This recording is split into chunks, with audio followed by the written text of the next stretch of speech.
We're doing mortgages today. So we got a mortgage, we got a down payment, we have the amount of the mortgage. So the mortgage is a loan on a house. You got a down payment happening.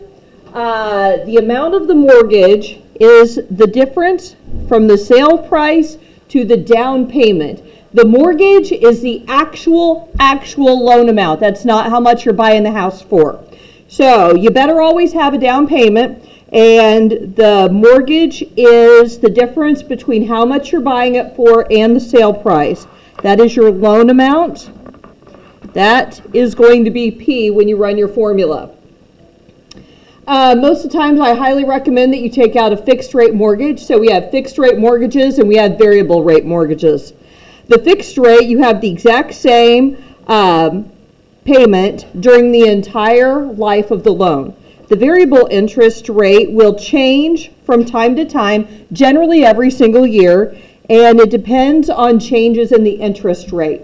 So the variable rate mortgage is only good for certain people. I think it's good for people who are only going to be maybe living in the house for 5 years, and then you know that you're moving. Maybe because you're due for a large promotion, you're going to upgrade. You're going to move out of town. There's a significant event in your life that's going to happen. Maybe, you're putting your spouse through college and they are going to graduate, and then you know that you're going to have substantially more income. But a variable rate loan starts off really low, but it's going to go up every year, and eventually over time, that payment will exceed your fixed rate payment. So it is you have to be cautious. All right, so you got points. So points is a one-time charge that equals 1% of the loan. So you might pay points. So if there's 1 point, that means you're paying 1%. 2 points, 2%. 3 points, 3%, etc. So points are paid directly to the lender as the form of prepaid interest and are used to decrease your mortgage rate. So if interest rates are at 6% and you're like, I can't afford that, I want to buy it down, so you could pay 3% of the loan amount and you could buy it down. Who is that right for? I don't know, maybe it's right for the person who has a fixed rate loan and they are very certain that they're going to stay in their house for a period of time that makes the numbers make sense. Sometimes that might be 5 years, maybe it's 10 years, but this is an option, but it will cost you money. When you get a loan, you have a truth in lending. It states the APR, the annual percentage rate. The APR takes into account interest rates and points. We've done the loan payment formula before, so here is the loan payment formula. We're going to use a different strategy in here. Vincennes uses a chart. So we're going to teach you how to use a chart. If you decide that you hate the chart, but you would like to memorize the payment formula, that's certainly an option as well. You could always fact check your payment by going into Excel or Google Sheets and use the payment function. So when you're home doing the homework, this is a valid option. All right, so we have a home that costs $195. The bank requires 10% down and 2 points at the time of closing. The cost of the home is financed with a 30-year fixed rate mortgage at 7.5%. Question number 1, how much is your down payment? Can you do the math to calculate the down payment now? Fantastic. How do you calculate a down payment? Thank you.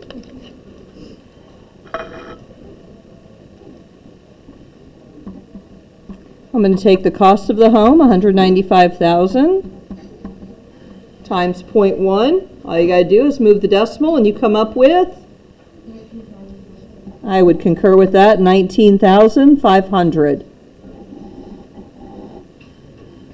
I know the price of the home. I know my down payment. Therefore, I should be able to calculate the amount of the mortgage. How do I calculate the mortgage amount? Good.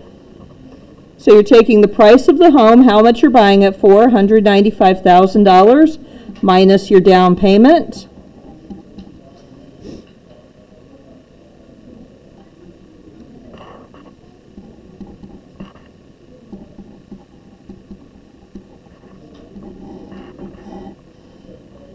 The mortgage is your loan amount, which is P in the formula. How much must be paid for 2 points at closing? All right, so now you might be wondering, I wonder if I use the $195,000 or the $175,500 number. And the answer is, this is based on P. Because you're paying it to the bank, it is associated with how much you're going to finance. And so you're calculating it on that number. All right, so 2 points we saw above is 2%. And so 2% as a decimal is going to be 0.02. So I'm taking 175,500 times 0.02.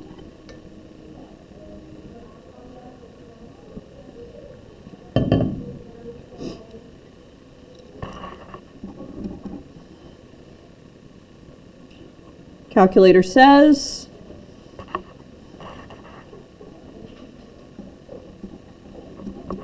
$3,510. So this just goes to the bank and doesn't get used in any other part of the calculations. We're going to calculate the monthly payment. So in order to do that, we're going to use the payment formula that's up above. So we have to know what all of our variables are. So we jotted down here that your P is going to be 175.5. When I'm looking up there, I need to know what R, N, and T are as well if I'm going to substitute into the payment formula. So your rate, what is this number turned into a decimal? Good, 0.075. We did N a while back. Do you remember what N is for loans? It is always this. Yeah. 12? 12. N is 12. So in the interest formula, it was the number of times a year it compounds. And so kind of in the gist of that, we're going to make a payment every single month. So since this loan payment is calculated in monthly terms, on a payment, N is always 12. So what is T in this instance? It is 30. All right, so I don't have enough room. I'm looking at my payment formula above. So in the numerator, you take P, which is 175.5, times R over N, 0.075 divided by 12. Denominator is 1 minus 1 plus 0.075 divided by 12. You have to make sure that when you use this formula that denominator is a negative exponent. Negative 12 times 30.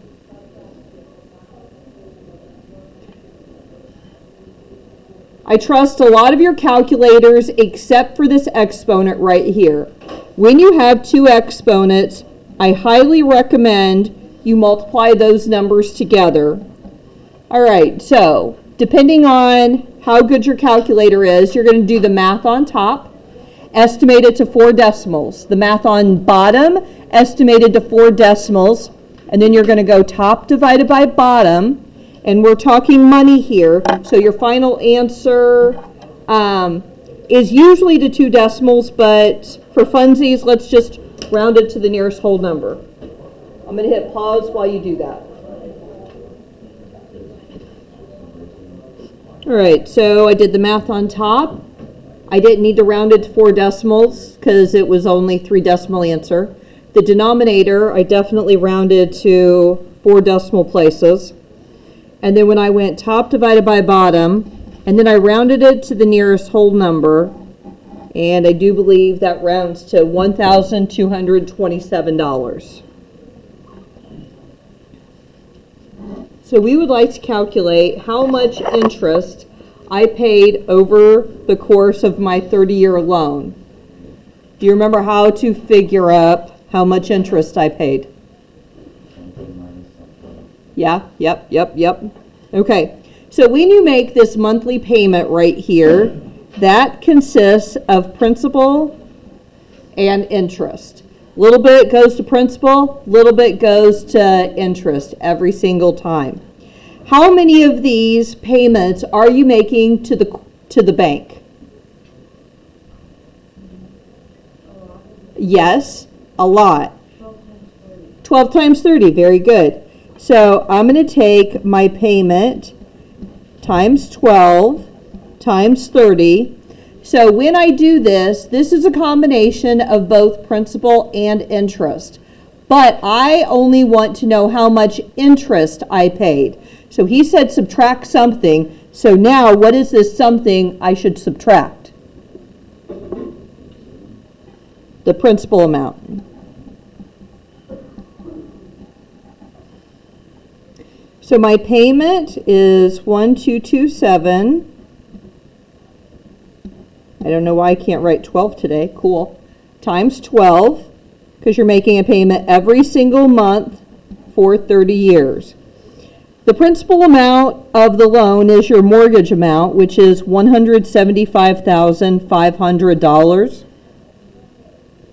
So when you run those numbers, this answer is how much interest only you have paid to the bank.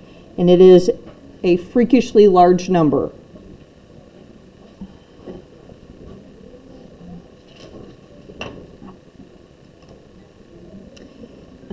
And I think they finished those computations, and mine master copy cut off. I think this says 266,220. Okay. This is how much you paid in interest. So the interest at 7.5% is more than your original loan amount. So if I were Dave Ramsey and I were counseling you, I would say that when you get extra money, you need to pay extra on this loan to start paying it down, because nobody should be paying $266,000 in interest. Dave would like you to pay cash for a house. That's what Dave would like you to do. Dave would say what you should do is you should get a job, you should graduate college, you should get a job, you should move into A, your parents' home, B, a small little apartment over somebody's garage, something safe but dirt cheap, and you should save as much money as possible, a minimum of 20% to put down on the house. Because we could go on a whole rampage about what other costs you're going to incur. In this, in example 1, your mortgage was $175,500 and it was financed at 30 years. Use the loan payment to calculate and how much would your payment be if we took it down to 15 years now. All right. So the payment formula from the other side is P times R divided by N, 1 minus, 1 plus, R divided by N to the negative NT.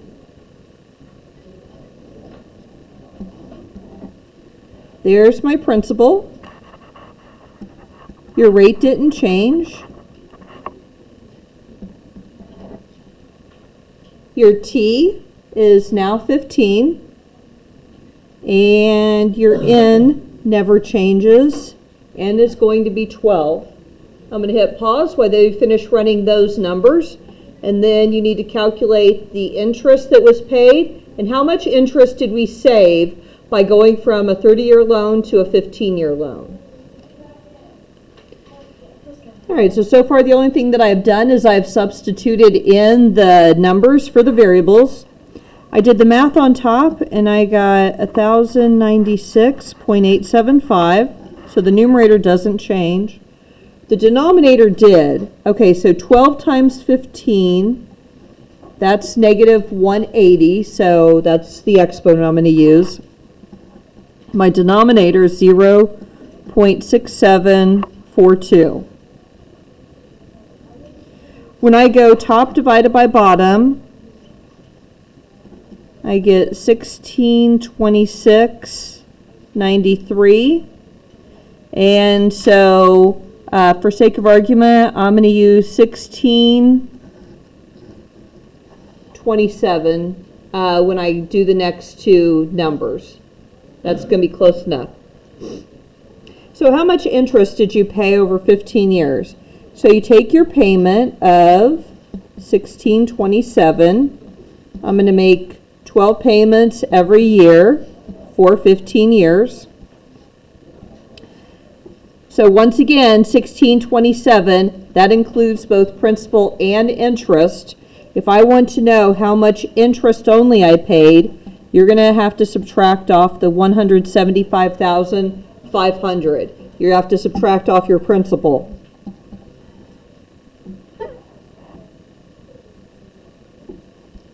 So when I do that, I learned that I paid $117,360 in interest.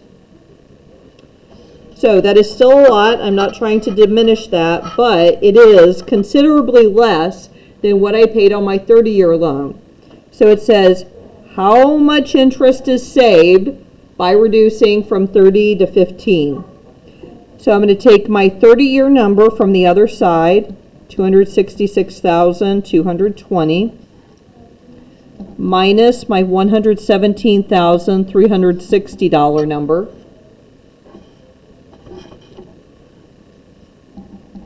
And I can save myself $148,860 by going from a 30-year loan to a 15-year loan. However, the other part that you got to know is that you just increased your payment like $400 a month. On the 30-year loan, I think it was like $1,200. Here it's $1,600. And so for a lot of people's budgets, $400 is significant. They won't be able to do that. What I personally do to try to adjust for that, so I took out a 30-year loan because I knew that the interest rate wasn't a huge difference. And so I am at least, I don't know, I'm smart enough to know that I need to pay extra every single month because I want my house paid off by the time that I retire. So I am trying to create a 15-year loan for myself.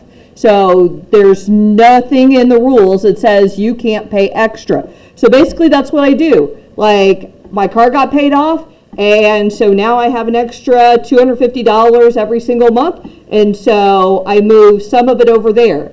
However, my interest rate on my house is freakishly low, so depending on what your interest rates are, it's actually kind of smart to pay it down a little bit, but then to take some of that money and go put it in, like, I don't know, a mutual fund, a stock, a bond, put it in a CD, which is a certificate of deposit. Certificate of deposits are paying like 5% right now. My house loan is like 3%. I mean, like, that's the smart thing to do. I mean, I'm literally making 2% more on my investment than on my loan. So You have to work these numbers out between perhaps you and yourself, you and your spouse, you and your partner, whatever it comes to.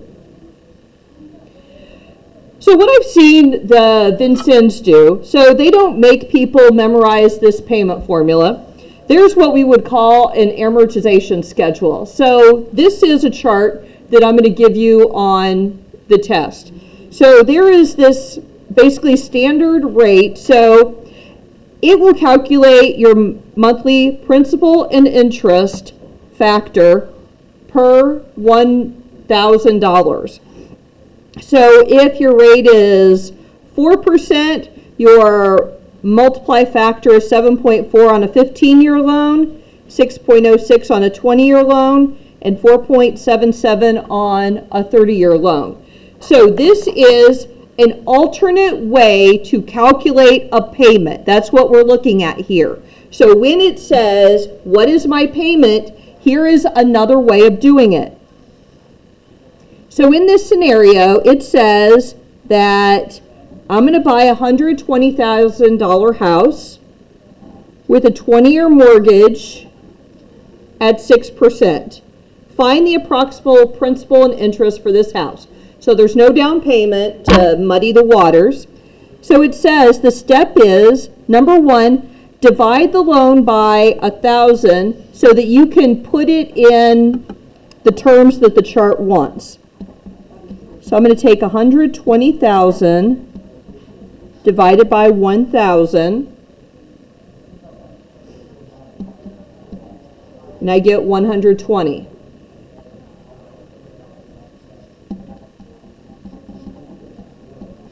Now I need to go find my payment factor. So my payment factor is where 20 years intersects 6%. All right, so here, not on the screen, here's my 6%. And when it intersects 20 years at this 7.16 number. So this says that it's going to cost you $7.16 per $100,000. So if you take this number times this number, 120, because that's your dollar amount conversion, times this payment factor, we multiply these two numbers together,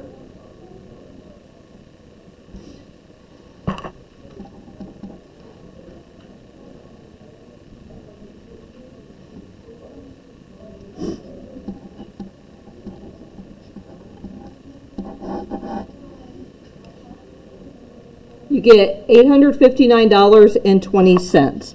So this includes principal plus interest. So once again, on the test, I am prepared to provide you this chart. So when you're calculating a mortgage payment on the test, you have two options. Option one, use the chart. Option two, memorize the payment formula and use it. You can do either one. I don't care.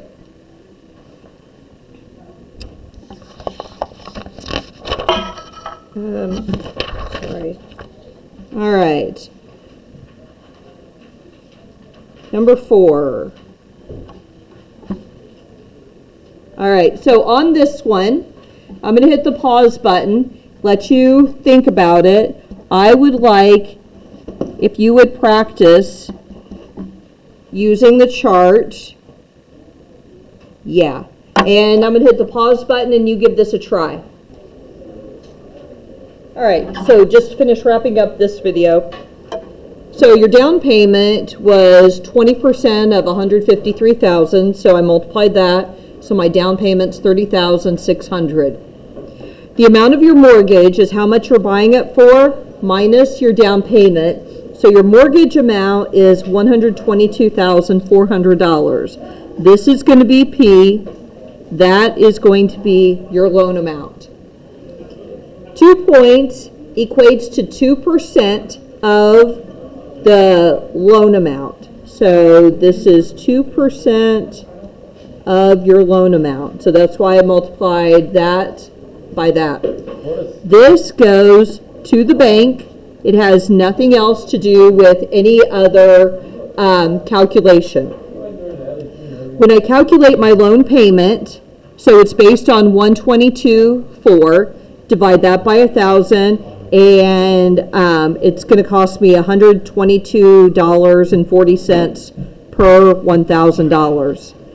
It said that I had a 7.25% interest rate for 30 years, and so on the chart, I found the intersection of those two numbers, which is 6.82.